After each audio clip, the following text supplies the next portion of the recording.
Hey, it's Tyler with Lowbrow Customs. Today we are in my home workshop in my garage, and we're going to be mounting a fender on this unit Triumph bobber, which is Todd Muller from Lowbrow, our motorcycle tech, who many of you may know, at least from YouTube and other places. This is his bike, and winter's coming, and we're gonna get this fender mounted up, get this bike out of my garage, and make room for my projects.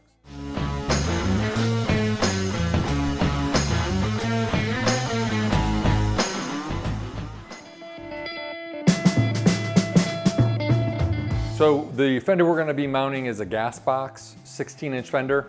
The 16-inch refers to not the tires, not the outside diameter of the tire, but the rim size. So this is like a 16 by 5-inch or something tire that Todd has mounted on here. And this fender has the right profile and radius, so it'll fit it quite nicely. Other things we're going to be using are, well, these parts here are from Gasbox. These are machined fender strut lowers, or you can use them for anything, but they're great for making custom fender struts, custom sissy bars, anything like that. And it's a perfect fit for 1/2-inch rod. It makes a really nice, easy finish look. Very helpful when fabricating. We've got our Lowbrow Customs DIY strut kit, which we've made for a dozen years or more. And then some different tabs. This 1/4-inch thick steel lower fender mount tab, which is also useful for all types of things. And we also have a couple of our fender mount tabs for ribbed and curved fenders. And we have different styles and varieties of these available. What I can tell you about these fab parts is that they're huge time savers. I've got my old Atlas Craftsman lathe over there. I can make any bungs and do make all sorts of things. However, the amount of time it takes me to turn, drill, tap, all that kind of stuff. Each individual bung, it's way more cost effective to spend a few dollars on a bung. Same thing, making some of this bracketry, while I can do it in my shop here, it takes way more time than the 20 bucks or whatever this bracket costs, that I personally spend a lot of time designing and put a lot of thought into it. So they work well, they save a lot of time and frustration. And it's still a lot of fun to be able to figure out how to use these components to mount your fender or finish that bike of your dreams. So follow along. I'll show you one way to do it, and we'll see how it goes. The first thing you want to make sure is completed before you go to mount your fender is that your wheel, for one, that it's the tire you're going to run. Unless you have a ton of gobs of clearance from your fender to your tire, you really need to make sure this is the tire you're running.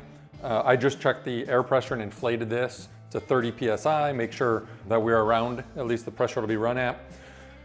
Todd delivered this bike to me as a roller already, and he's got the rear wheel spaced left to right inside the frame. That's also extremely important. You can see he's got the chain on here. That's also useful. One, he used it to make sure his wheel was aligned properly. And two, we need to make, the first thing we're gonna really do is cut a chain relief in the fender, because this chain runs so close to the tire and it would definitely hit the fender. And when we're centering that fender and getting ready to mount it, I wanna make sure that the chain's not pushing on it. You know, we're not fighting anything. You want that fender to be able to be adjusted and moved wherever we want it. So to prepare, I went ahead and I took a piece of hose. This is like a 1-inch outside diameter piece of hose. I've used like a chunk of an old garden hose in the past. I've even used a normal 530 drive chain laid across the tire. That gives you really tight fender clearance though. The purpose of this is to hold the fender in place. It gives you the proper even spacing instead of trying to hold the fender up while you're tack welding things. It just doesn't work. So I just used a little bit of duct tape, which I ran out of. So I just wanted some electrical tape. Made sure it was nice and secure. The tube is centered on the tire, and that gives us just a little support when we're mounting the fender. So the first thing I'm gonna do to figure out where to put this chain relief is slide the fender in place. Now, there's a lot of different ways you can mount the fender as far as how short or how long it is, etc. I had a discussion with Todd, since this is his bike, and this is what I would do with it as well. I'm gonna basically rotate the fender forward until it is just shy of the bottom frame rail. The purpose for this is that say, you know, the bike's finished and it's 4 years from now, and for some reason you ride up a curb, or, you know, you're going over rough terrain or something, you don't want that fender to be hanging below your frame, because that's going to get smashed, you know, right into your tire. So I like to keep that fender up above the frame rail. So I'm just eyeballing it right now, and I just kind of you know, just kind of slide it, and it's sitting on that piece of tubing. And I'm not worrying about side to side location or anything right now. I basically just kind of move it where it's a little above that bottom of that lower tube. So that's essentially where that fender is going to sit. We're not going to cut it shorter. You could, you know, if you want your fender really short, you know, you can cut it off, whatever. This is going to be run full length. So with the chain relief, you know, you got to think when you're riding, that chain flexes quite a bit. Not necessarily under load when you're on the throttle, but when you back off, that whole chain really undulates. So, you know, I want to give it a good safety margin for sure. That's probably like 1.25 inches maybe over the chain, just to be safe. And what I'll end up doing is just kind of marking out a profile here, and then taking the fender off and on the bench, you know, drawing the line out a little bit. That'll give me a cut line. So right now I'm just kind of roughly getting an idea of where this will be. The other thing I'll point out is that you don't want a sharp corner. You know, I'm going to cut this with just an angle grinder, but you don't want to leave like a sharp point in there. You want to have a nice radius, because if you have a sharp edge, it will crack. That's where vibration will end up leading into a crack and causing me a lot of grief. And at the top of this, I'm going to actually kind of match roughly the angle of that chain as well, just to follow that line. So basically that's all we're going to do. I'm going to cut this over far enough that it's about equal with the tire, because the chain does have a little side play in it too. But in this case, the tire is so close that it would hit that before it would hit any of the remaining fender. And we'll end up radiusing this corner a little too, just on the belt sander. So now I'm going to take the fender, throw it on the bench, draw my line, and go ahead and cut that relief, clean it up. It should only take, you know, 5-10 minutes at most. And then we'll move on to mounting the fender. One thing I think is worth mentioning to you guys, this is just as of late, anytime I'm grinding, cutting metal, anything with dust, I'm making sure I pick this little guy up, a face shield, and also just some of the 3M little masks. I'm not gonna worry about the mask for this because it's such a small amount, but when I had a CAT scan recently from a motorcycle wreck, and there was stuff in my lungs. They call it broken glass, but that just means there's something in your lungs that's foreign. And I'm sure it's abrasive grinding compound and dust and whatnot. And I do this as, you know, as a hobby, not full time or anything. And it still is enough where I thought, well, I better, you know, get this to keep that dust out of my face a little more, wear a mask, etc. And I just mention that because it's a minor deal to have that little bit of protection. But like for me, I don't want to end up having some frickin' lung problems when it could be stopped so easily. And I don't, but I don't want it to get there. So I these days always wear hearing protection. This also helps just keep all the grit and stuff off your face, keeps you a little cleaner. But it's something I thought worth sharing for those of you out there who are doing metalworking in your garage. So I'm gonna go ahead and mark this line out. I'm just gonna use a standard grinder with a cutoff wheel, holding it at the angle kind of that's equal to the arc of the fender. And I'm gonna cut this out real quick. The one thing, where I wanna keep a larger radius, I'm gonna just cut a flat across, and then I will use, probably use this little guy, little die grinder, pneumatic die grinder, and get that radius in there. You could use a Dremel, you could hand file it, there's lots of options. Again, I don't want to cut and have a hard corner there because almost for sure you'll get a crack there eventually.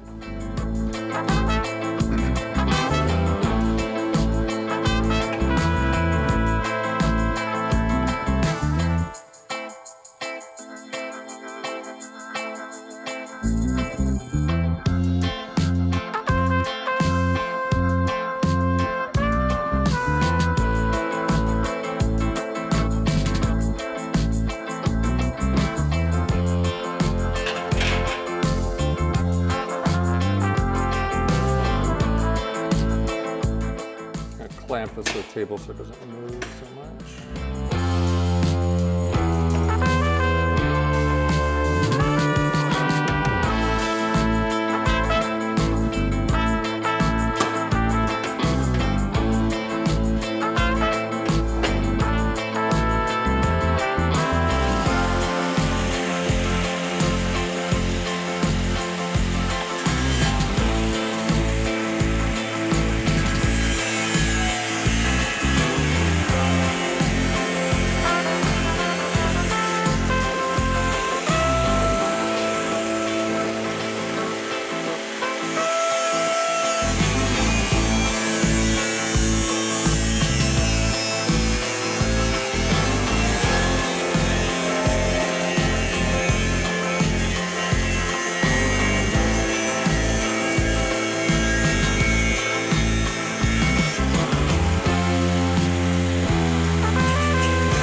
All right, I got that, that initial cut went really quick.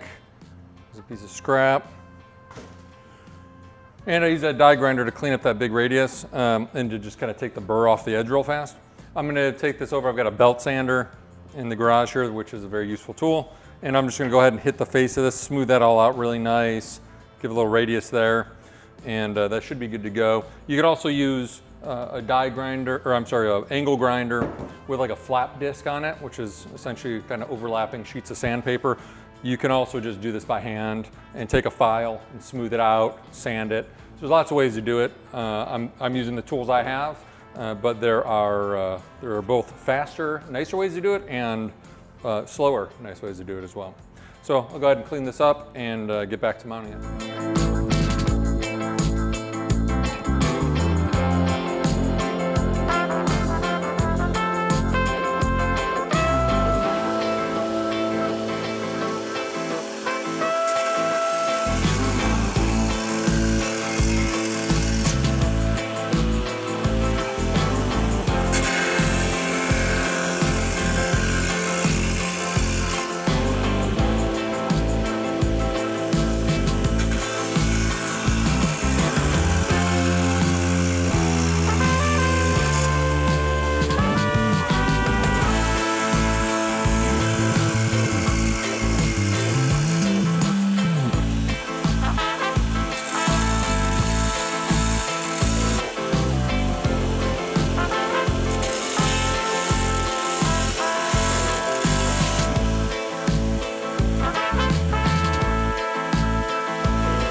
All right, so I went ahead and cut the chain relief.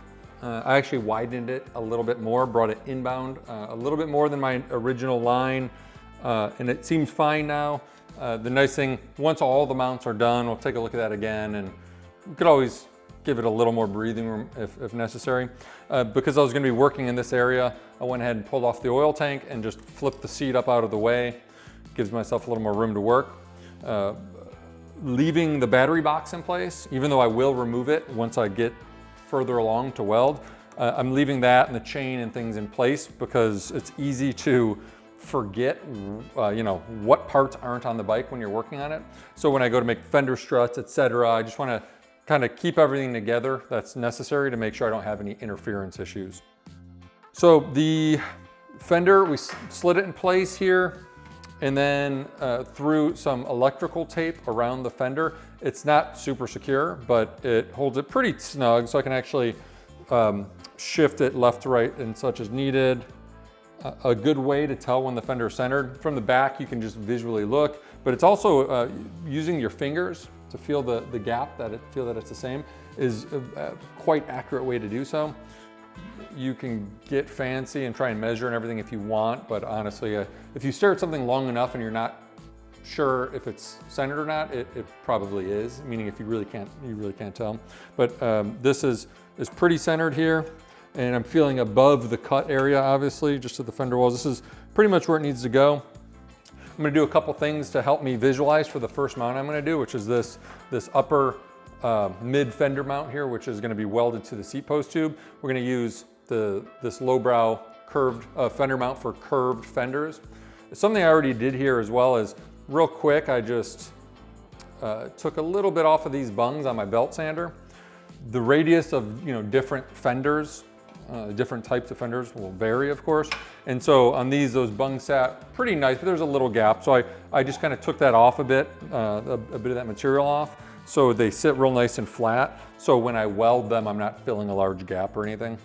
So to figure out where my bracket's gonna go side to side, I'm gonna give myself some visual reference points. So a really easy one is simply gonna be to mark the center line of the seat post, or I'm sorry, of the seat cross member. So using just a standard tape measure in between the frame rails, I'm at 7 inches exactly. And so 3.5 inches. I'll go ahead and make a Sharpie mark. That's just a good indicator showing me right where the center of that tube is. Actually, that brings up a good point. Something with certain bikes, like these old Triumphs, you have to keep in mind is that the wheel isn't necessarily centered perfectly between the frame rails. On a Triumph, the tires actually shifted slightly away from the chain side. So the question there, the decision you have to make is, do you center the bracket to the fender or to the frame? Or do you split the difference? You know, sometimes making something that is perfectly centered will actually look like it's off. So what I tend to do personally is default to where I just think it looks the best. So even if you measure it and it's off by 1/8 of an inch, if it looks better there, that's what I would go for. So before I get ready to actually position this and then tack weld the bungs to the fender, I'm gonna go ahead and mark this bracket. It comes over length. This part is longer than need be, potentially, so it could be used for a variety of fitments. So what I'm gonna do a lap weld where this bracket's gonna come up under that cross tube, and I'm gonna weld on both sides of it. It's a very strong weld.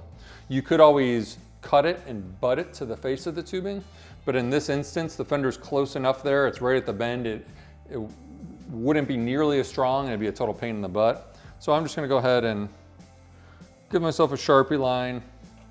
So now I know this is gonna be cut off, and this piece I'll go ahead and just clean up and get ready to tack weld.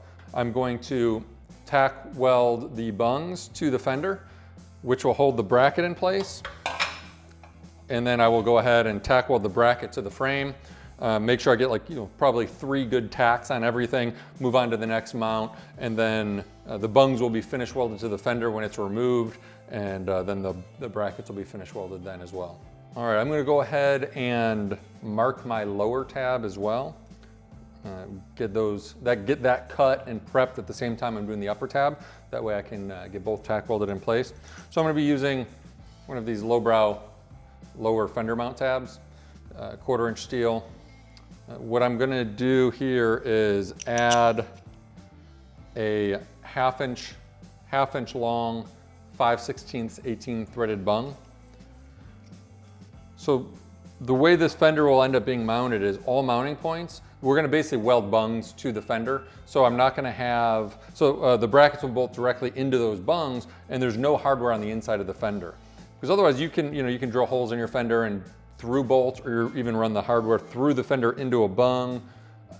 I don't like that because I've done that before, and then I've been on road trips or cruising around locally, it doesn't even matter. If you have one of those bolts, back out and start rubbing your tire, runs a groove into it. Now you've got to pull your whole rear wheel to tighten up your fender mount, which is just a ridiculous amount of work that you shouldn't have to do. So this style of mounting gives you easy access to all your bolts. You Loctite them when you do final installation anyway, but you could throw a wrench on it if something's loose and tighten it right back up, and it's real easy. So we removed the battery box here because I knew it wasn't going to be in the way for this tab, and it was in the way for me to visually see how long I needed this tab, and also where to center it. So I'm going to do a similar style weld that I'm going to do for the upper tab, and it's going to be a lap joint where this butts up under the tube, and then it's going to get welded on both sides. It's very strong, and it will be hidden behind the battery box anyhow. This is pretty straightforward. I need to seat the bung flat against the fender, slide it up until it's butting against this cross tube. And all I'm doing right now is marking the tab so I know where I want to cut it. So it's the proper length and ready for welding. One thing I might mention is that I'm going to position that bottom tab in this direction so the hardware is easy to get to. If it's flipped this way, the bung will be a little higher up on the fender, but it's going to be a lot more difficult to really get a wrench in there and remove that bolt. So I made a little mark here where I'm going to just take, I'll draw a line on there, give myself a little better visual reference. I'm just going to take the grinder, cut that to the length I need it, deburr it, and get the welder set up and get ready to get all these guys tack welded in place.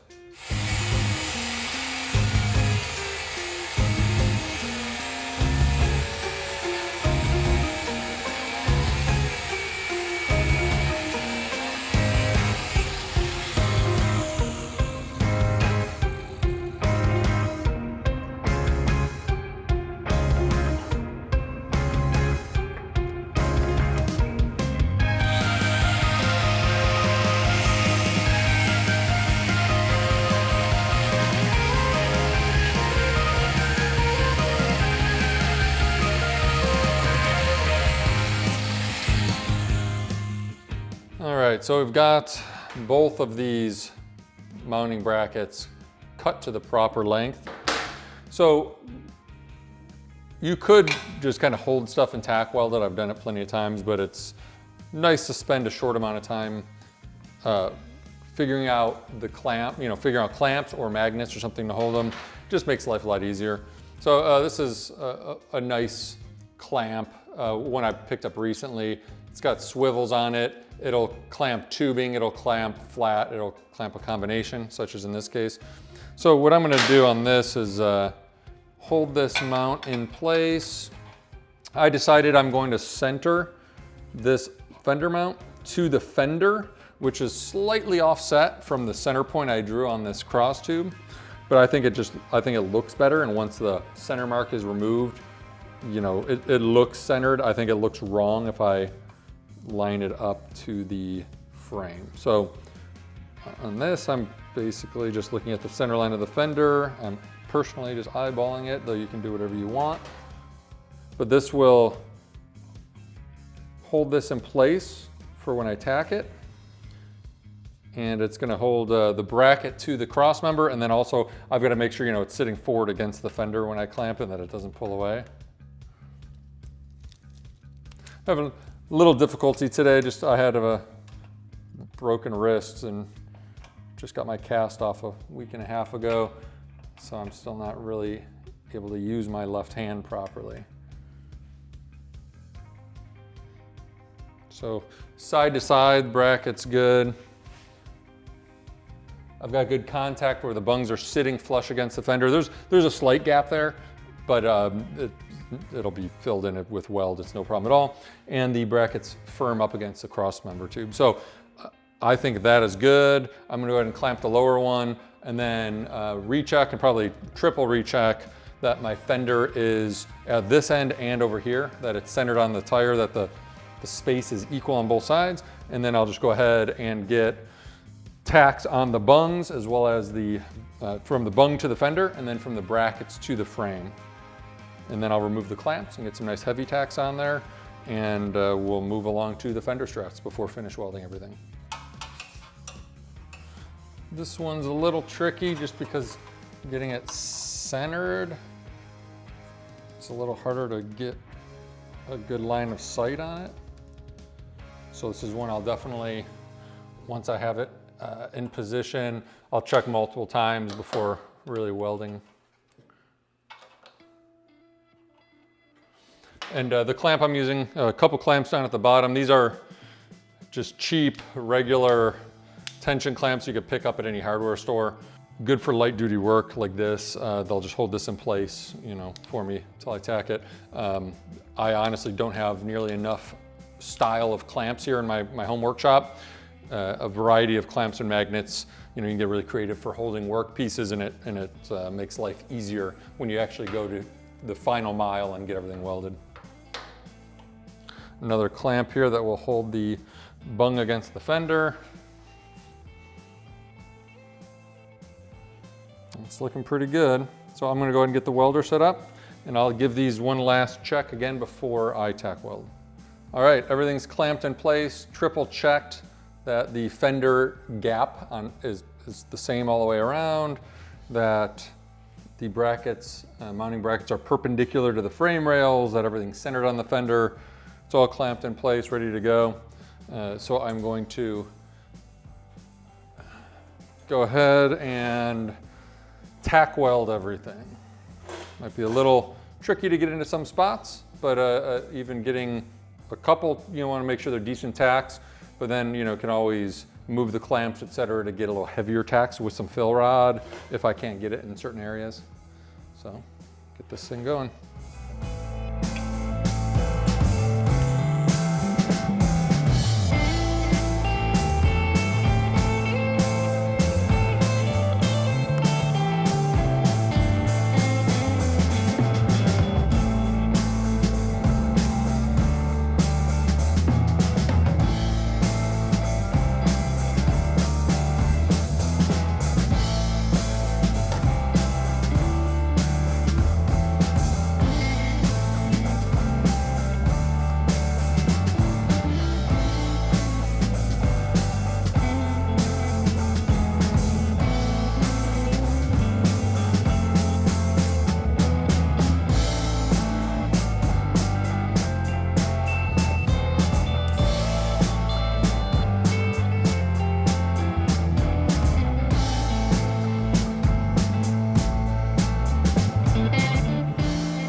Got 2 good tacks on each of the bungs, bung to the fender. I'm gonna go ahead and get the bracket tacked, remove this clamp, see if I can get a 3rd tack then, once that's out of the way on those bungs.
I'll go ahead and throw finish weld across that main bracket because it's in a good area. Crank the amperage up a little on the welder.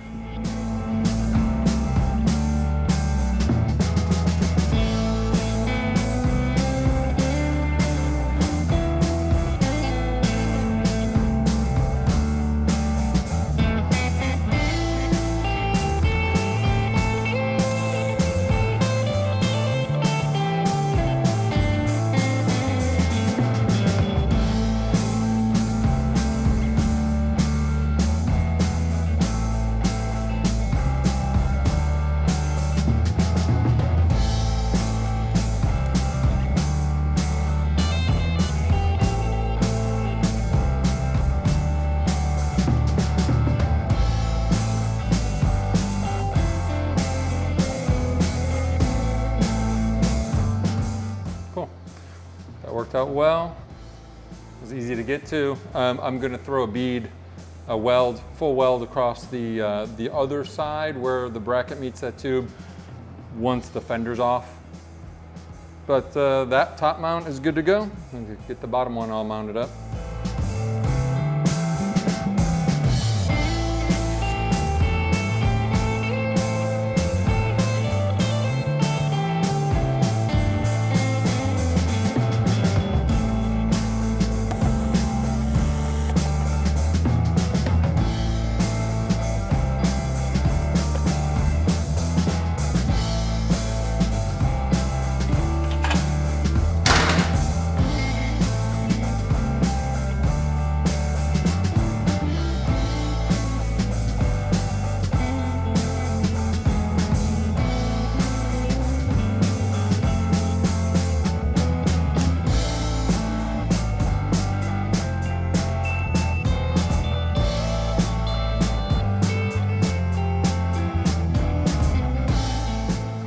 All right, that went well. I got a good finish weld actually on each of the brackets to the frames. The bungs are all tacked solidly in place.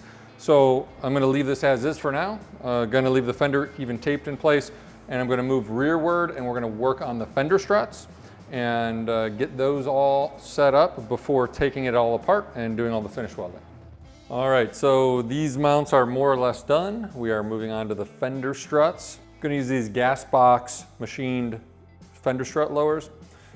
They don't come with hardware. These are just some hardware laying around, some 1 inch long 5/16 18 thread. So the easiest way to start visualizing this pretty quickly is to kind of bolt these components in place on a Triumph here. This is a little tricky getting the nut in behind there. There we go, that wasn't so bad. I'm not gonna go nuts on this, but I'll snug it up a little so it doesn't move too much on us. So you can see there's that nice fender strut lower. With the Lowbrow Customs DIY strut kit, it gives you 2 pieces of 1/2 inch round bar, round stock, mild steel, as well as stainless steel hardware and an assortment of bungs. So what's nice about these Gasbox strut lowers is they're machined for 1/2 inch material. It's a really nice fit. You could braze this lower mount in place, or you can weld it. In this case, we're just gonna weld it. But this allows you to start looking at the lines of your fender struts, getting an idea of where you want it to sit. I've popped the seat back down just to kind of help with that. Again, this is Todd's bike, and I know where he wants these struts because I discussed it with him already. But it's gonna be angled back to around the 1 o'clock position, approximately.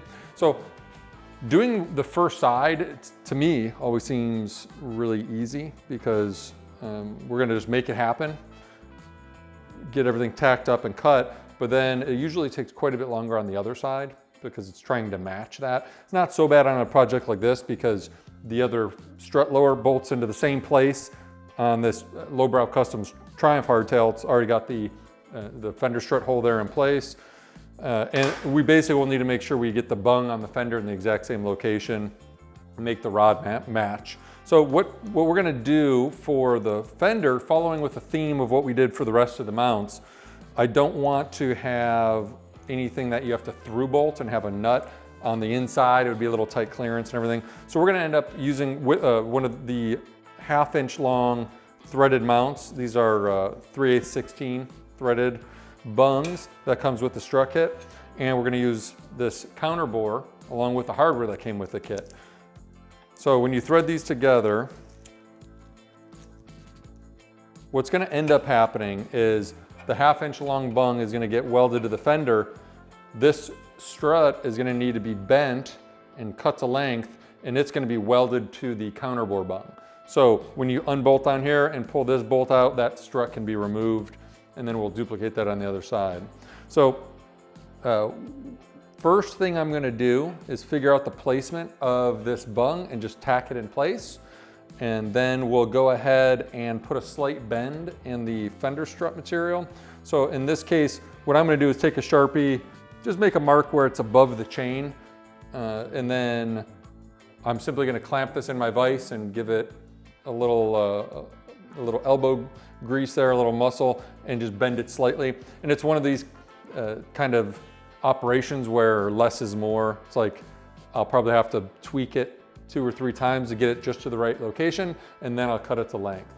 Don't cut it to length first because you're gonna mark it and cut it, bend it, and then it may be too short, and then you've wasted that piece of material. I'll go ahead and mark my location where this 1/2 inch bung should go on the fender, 1/2 inch depth bung, and tack that in place. And then we'll go ahead and we'll bend this rod and get it all situated, tacked in place, and then move on to the other side. Right, I'm gonna clean off this fender very quickly using a little angled die grinder with a little Scotch-Brite.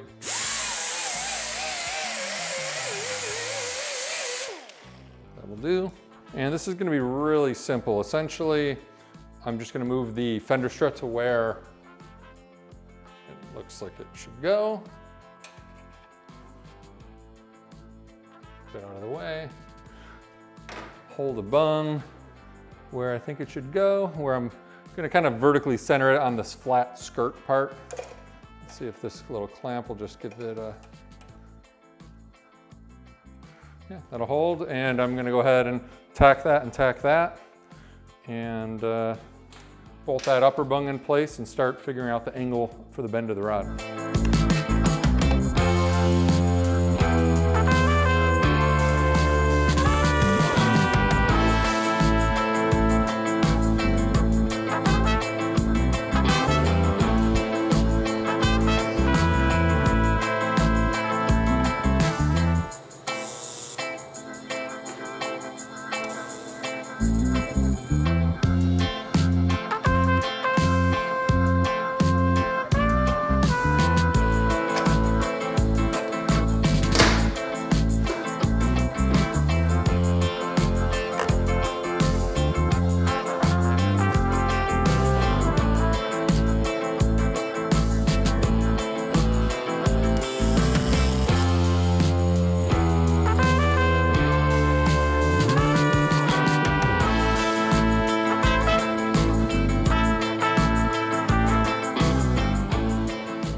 I was about to just do a little fusion tack on that, but what I'm going to do before that is get the bend in that rod. It'll make it a little easier. Throw 3 tacks on that for now, just to hold it in place.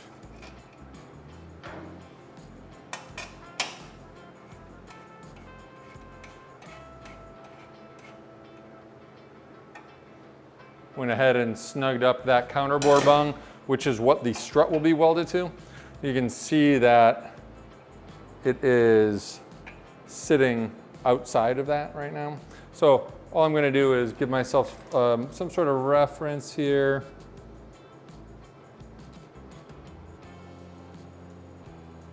I'm just kind of looking at it. It's more visual than anything about where that bend takes place. So I'm gonna let this come up a little and then bend it so it kind of comes in at an angle. You know, you could let it come straighter and do a sharper angle, but I think it looks better with the bend toward the bottom. So I'm looking, I know it needs to come in, you know, 5 degrees or 10 degrees at most or so. So I'll take this over to the vise, just gonna clamp it in and give it a little bend.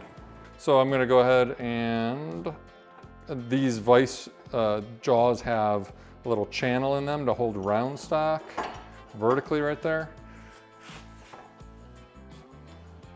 All I am doing is clamping it right at that mark.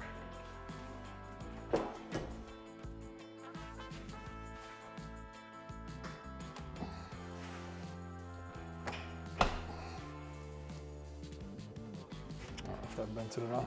I might give myself a little cheater bar. Let's do that.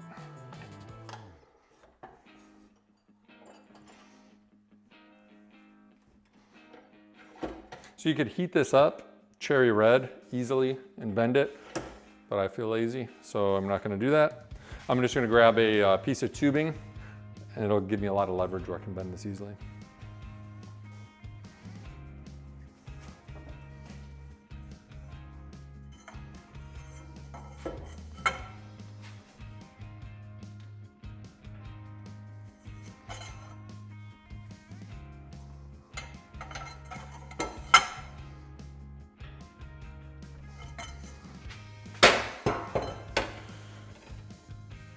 Take a look at this.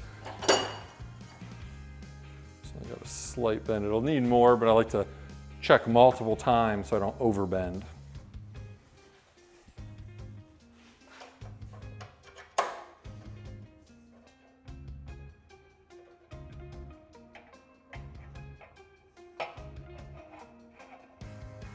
Yeah, it needs to come over quite a bit more.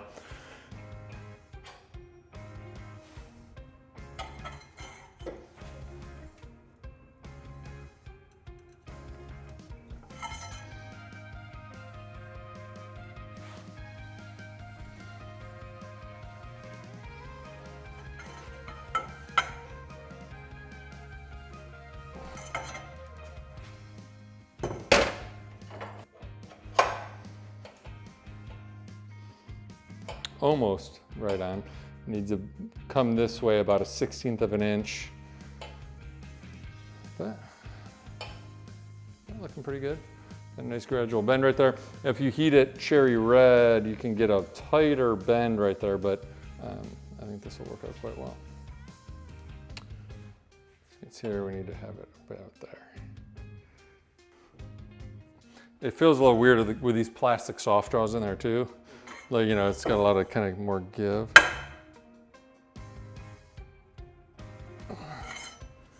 I'm trying to get a feel for when it's actually bending. That's right on. Cool.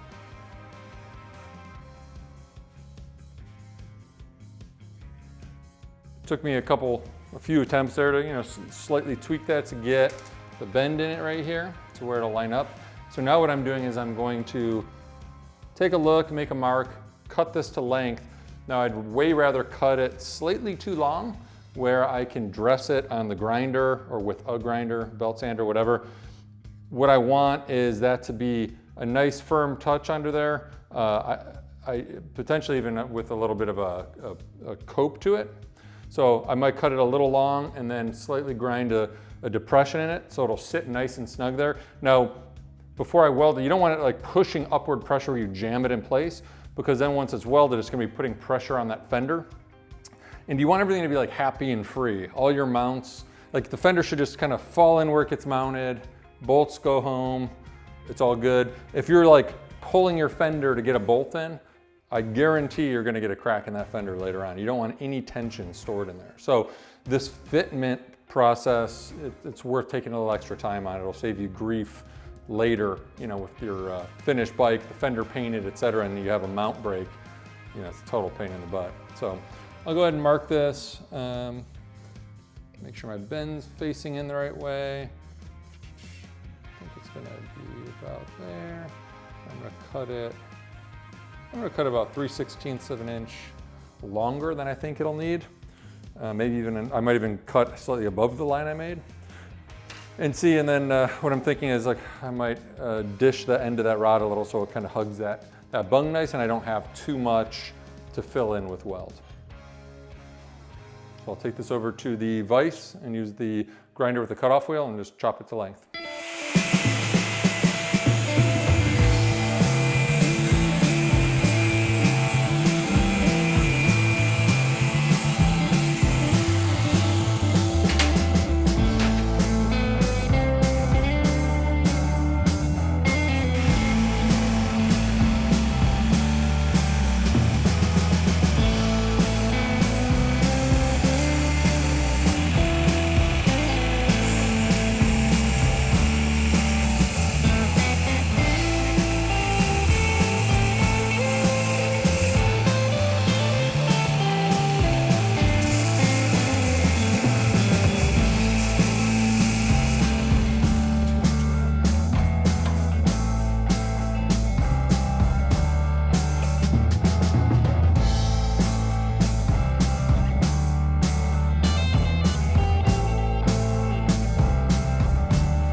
All right, so we've got this first strut, nothing's tacked yet, but I've got this in place.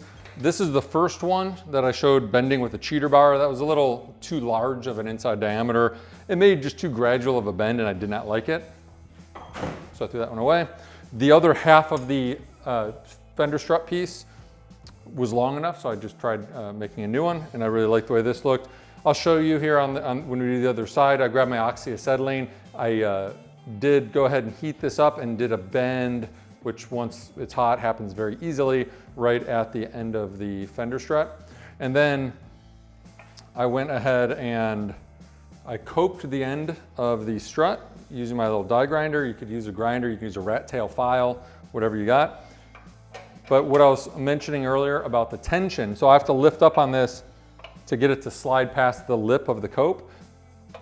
But you can see that it moves freely. This is basically ideal.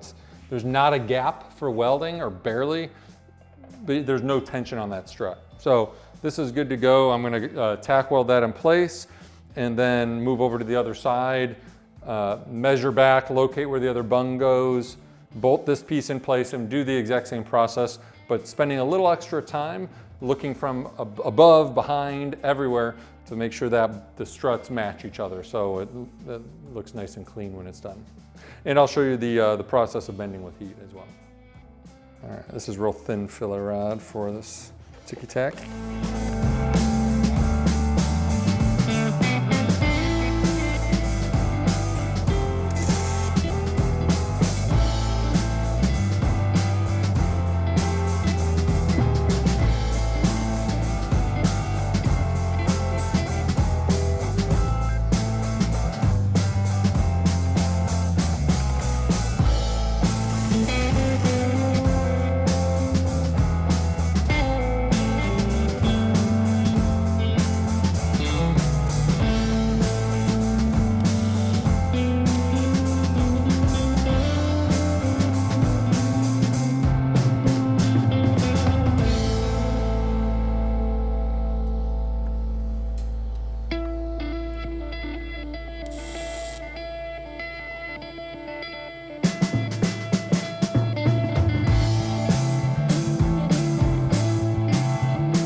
So moving on to the right-hand side, the most difficult part of this side is just going to be locating this bung on the fender in the proper location. It's not really that difficult. It's just, I'm going to pull some measurements, clamp it where I think it is, and then really just eyeball it. Just look from above, from behind, taking my time to make sure it's where I believe it should be. I'll tack weld that in place, and the rest of the process is the same. But when I go to bend the rod, I'll go ahead and show you guys the process using oxyacetylene to make the bend a little easier. Almost done. It's just like 7 5/16 roughly.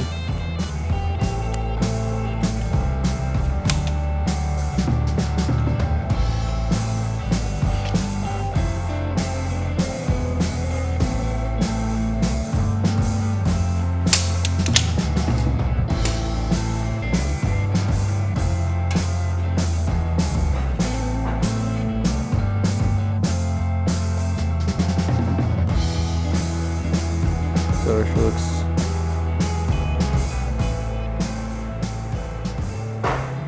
in the ballpark.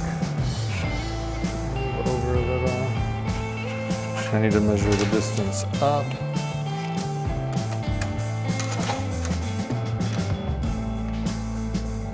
It's a 1/4 inch up.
All right, I've got that bung tacked on. I'm bolted up the lower strut mount.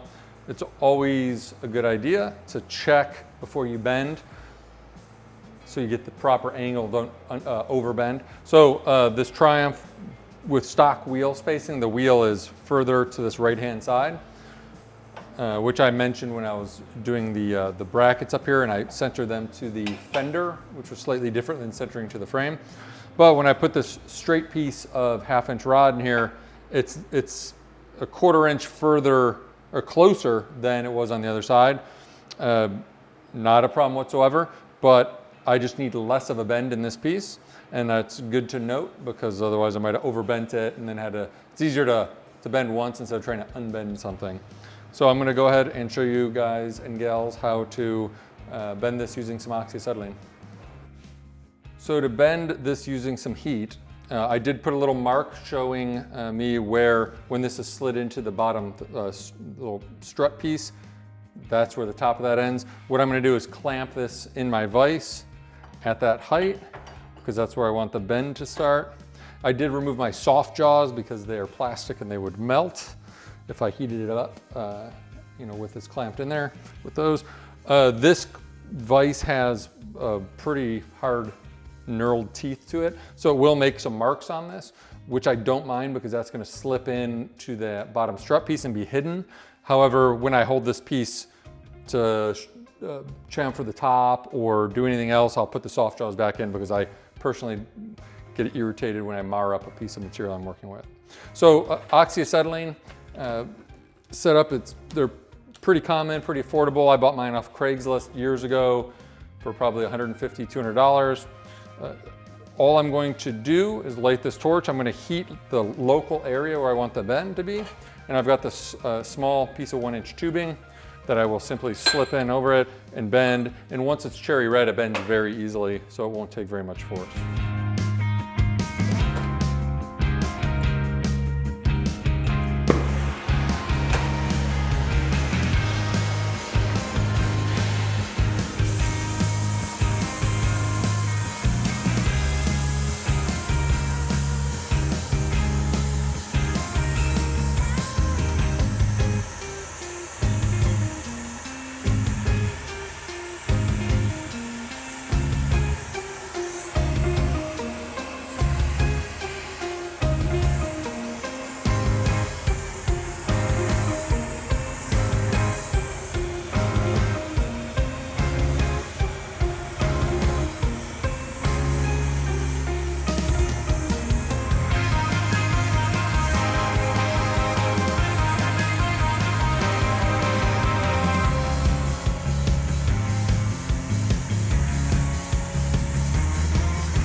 You can see the dull cherry red there before it cools too much. I think that's probably about all I need. Saw how easily that bent versus cold. And I'm going to go check the fitment real quick, see if it needs an adjustment.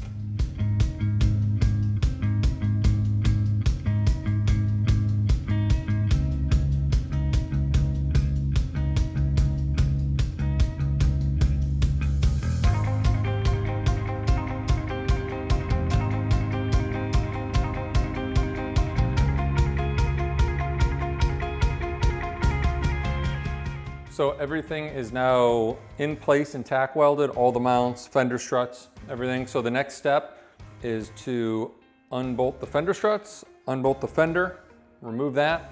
I will then finish weld the two brackets that are welded to the frame. And I will finish weld the bungs on the fender and the fender struts at the bench. And that's it, bolt it back together and we'll be done. So I'll take this thing apart and get to finish welding.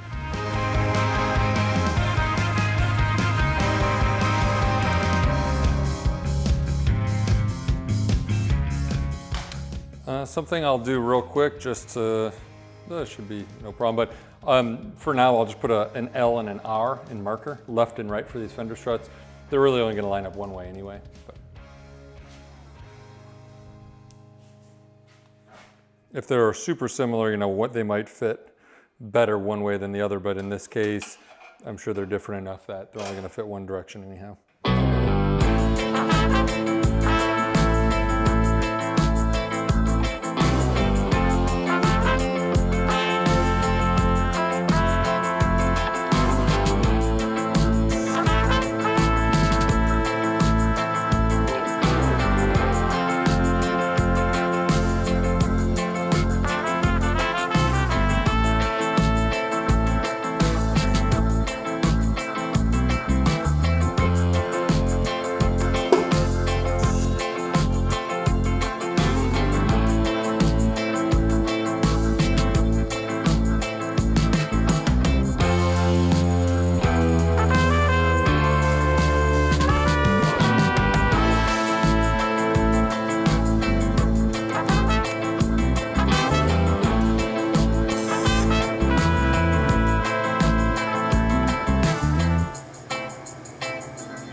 wrapped up. I finished welded the bungs on the fender and all that jazz, and let it cool a little bit, and bolted it up. Everything fit right back up. One last little bit of advice, especially this is stainless steel hardware, but really with any hardware, throw a little anti-seize, or never seize, on those threads before you bolt it back up. And if you really put too much heat to bungs when you weld them, you might even want to run a tap through them again, just to make sure the threads are nice and clean. But a little anti-seize will keep hardware from galling, especially after it's been welded, you know, these bungs have been welded on. But everything is done. Fender looks great, straight. It reassembled very nicely because those strong tack welds kept everything in position for finish welding. I had one or two little spots I welded I wasn't 100% happy with, but that's what gives custom built things character. It's that hand-built look. But all in all, I'm pleased, and hopefully Todd will be happy to get this bike back, wrap up any details, blow it apart for any paint work, polish, that kind of stuff, and get it on the road. Thanks for watching. If you like this video, click on the subscribe button below, like it, leave us comments. We actually read them and respond. Let us know what you like, what you'd like to see next, anything we could do better, or anything we can do to help you out. Thanks very much. See you later.